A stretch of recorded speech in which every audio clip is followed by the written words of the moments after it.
Sir एक friend बोल रहा था यूपीएससी एसएससी से आसान पड़ेगा, इज इट राइट? परमेश बेटा, यूपीएससी में अप्रोक्स 9 से 12 लाख बच्चे होते हैं। यूपीएससी सिविल सर्विसेज की तैयारी में इस क्षण 9 से 12 लाख बच्चे लगे हुए हैं डायरेक्टली, जो यूपीएससी को तैयारी कर रहे हैं। सीट होती हैं 700 से 1000। कितनी सीट है?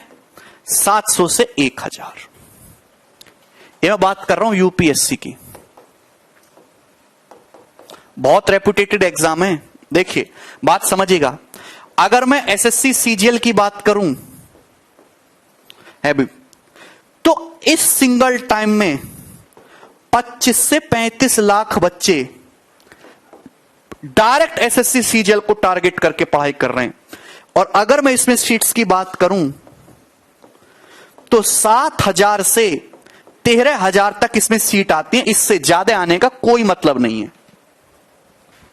अगर आप सीडीएस की बात करोगे तो एट ए टाइम 1 से 1.5 लाख बच्चा तैयारी करता है सीडीएस की। जो सीडीएस को पढ़ के पूरी मेहनत कर रहा है सीडीएस के लिए, और सीट जो होती हैं वो 150 से 250 सीट होती हैं।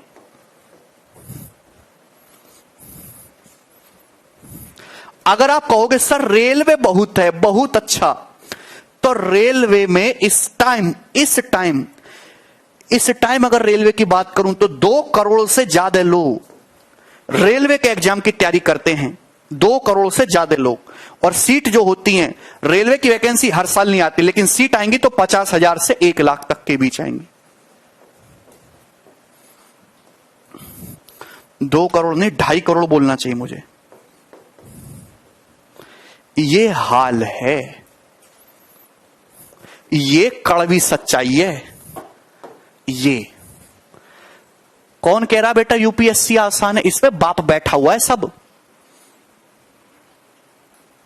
ऐसा बालक बैठा हुआ है जिसे यूपीएससी की एनसीईआरटी किताबें ना ऐसे बोलेगा और वो ऐसे कहानी सुनाना शुरू करेगा तुम्हें। चलता फिरता गूगल है वो छोटा। ऐसा बालक भी है, हिंदी वाला जो है, जो बिहारी मेहनती बच्चे हैं बिहार से। ये देखिए, कौन कहता है सीजीएल आसान है? ये तो यूपीएससी से भी कठिन हो गया। ये देखिए, ये डिफेंस है, ऑफिसर बनेंगे आर्मी में। ये देखिए रेलवे है। क्या इनमें कोई भी आसानी है? कोनो आसान नहीं, रेलवे का एग्जाम भी नहीं। लेकिन मेहनत करो, सही दिशा में मेहनत करो, और ऐसी मेहनत करो कि जिससे रिजल्ट निकले। देखिए, अगर आप नौकरी के लिए पढ़ रहे हो, केवल नौकरी के लिए पढ़ रहे हो, तो ऐसे पढ़ो कि केवल नौकरी निकले। नॉलेज के हटाओ और पीएचडी को हटाओ, अभी कुछ अपने उत्थान के लिए हटाओ। अगर आप केवल नौकरी के लिए पढ़ रहे हैं तो ऐसे पढ़ो कि केवल रिजल्ट आए। वही पढ़ो जिससे नंबर आए। ये कड़वी सच्चाई, इसको एक्सेप्ट करो।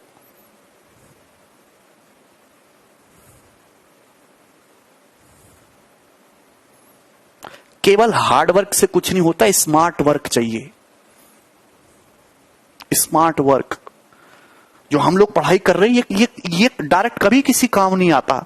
हाँ, लेकिन फिर भी देखिए, जो आप ये पढ़ रहे हैं, मैंने आपको ये सब चीज पढ़ा है, क्या कभी इसका कोई काम आएगा? रेलवे में, कोई एसएससी में, किसी भी जॉब में कोई काम आएगा? नहीं काम आएगा। पर फिर भी गवर्नमेंट ये सब क्यों पूछती है? इसलिए पूछती है कि गवर्नमेंट का एक बेंचमार्क है कि जिस बच्चे में इतना दिमाग नहीं है कि वो ये सब चीजें समझ पा रहा है, तो वो फील्ड पे, सड़क पे उतर के, जब उसके सामने 4-5 ठेकेदार अपने गुंडे लाके खड़ा कर देगा, वो काम नहीं करेगा, तो कैसे उनसे काम करवा पाएगा? नहीं करवा पाएगा।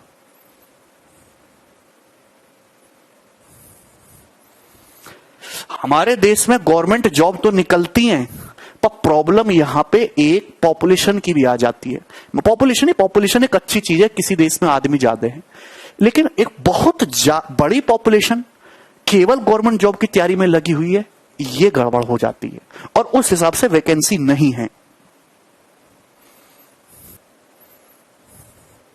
और मैं ये नहीं कह रहा हूं कि इसमें जो है, इसमें सारी सीट ऑथेंटिक है, कुछ सीट पहले बिक जाती हैं।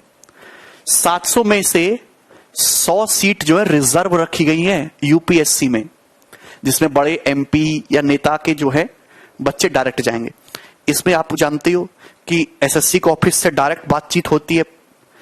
यहां आप जानते हो रेलवे में तो सस्ता ही रेट चलता है, हर एक राज्य का लोकल गांवों में बंदे मिल जाते हैं। सीडीएस में जो खुद ऑलरेडी उस ऑफिसर रैंक पे काम कर रहे हैं वो अपने बच्चों को है ना, भतीजे भतीजियों को पहुंचा देते हैं आगे।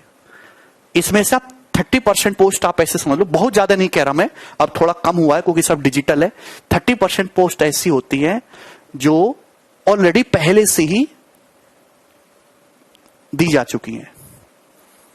तो ये सच्चाई का आईना है, लेकिन आपको घबराना नहीं है। हर बच्चा मेहनती नहीं है, आप मेहनत करते रहो और लगातार करते रहो तो आप जरूर निकालोगे। मेहनत करते रहो, लगातार करते रहो, बीच में ब्रेक नहीं होना चाहिए, ठीक है। अब तो कोई कुछ नहीं कहेगा ना सर ये इजी है ये टफ है, सबको पता चल गया क्या हाल है।